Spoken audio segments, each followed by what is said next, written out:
مفتی صاحب اگر چھپکلی کٹ کر نیچے گر جائے اور اس کے اندر سے خون نکلنا شروع ہو اور وہ خون صاف پر لگ جائے یا کپڑے پر لگ جائے تو کیا اس صاف پر نماز ہو جائے گی، یا اگر کپڑوں کو لگا ہو تو نماز ہو جائے گی؟ ان کپڑوں کو پہن کر شریعت کی روشنی میں جواب عنایت فرمائیے۔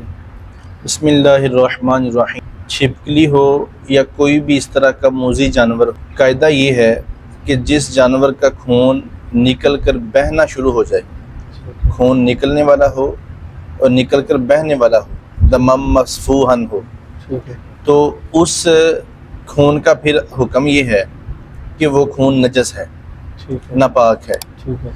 جب وہ کپڑوں کو یا صف کو لگ جائے پھر اس میں دیکھا جائے گا کہ اگر وہ 1 درہم کی مقدار سے کم ہے، یعنی 4 سے 5 سینٹی قطر کے دائرے سے کم ہے، تو پھر اس کو وہ معاف ہے، اس کے ساتھ نماز ہو جائے گی۔ البتہ پھر بھی احتیاط اسی میں ہے کہ اس کو پہلے دھو لیا جائے اور پھر نماز ادا کی جائے۔ اور اگر وہ 1 درہم کی مقدار سے زیادہ ہے تو پھر اس میں وہ معافی نہیں ہے، نماز اس کے ساتھ نہیں ہوگی، پھر ضروری ہے کہ اس کو دھو لیا جائے اور کپڑوں کو صاف کر کے بعد میں نماز ادا کی جائے، چاہے وہ صاف ہو یا بندے کے جسمانی کپڑے ہوں۔ ٹھیک ہے، تو وہ صاف کا تو اتنا حصہ یا ساری صافیاں کپڑے کا اتنا حصہ؟ صرف کپڑے کا اتنا حصہ اور صاف کا وہ والا حصہ جہاں خون نمایاں نظر آ رہا ہے اس کو دھو لینا ہی کافی ہے۔ ٹھیک ہے، جزاک اللہ۔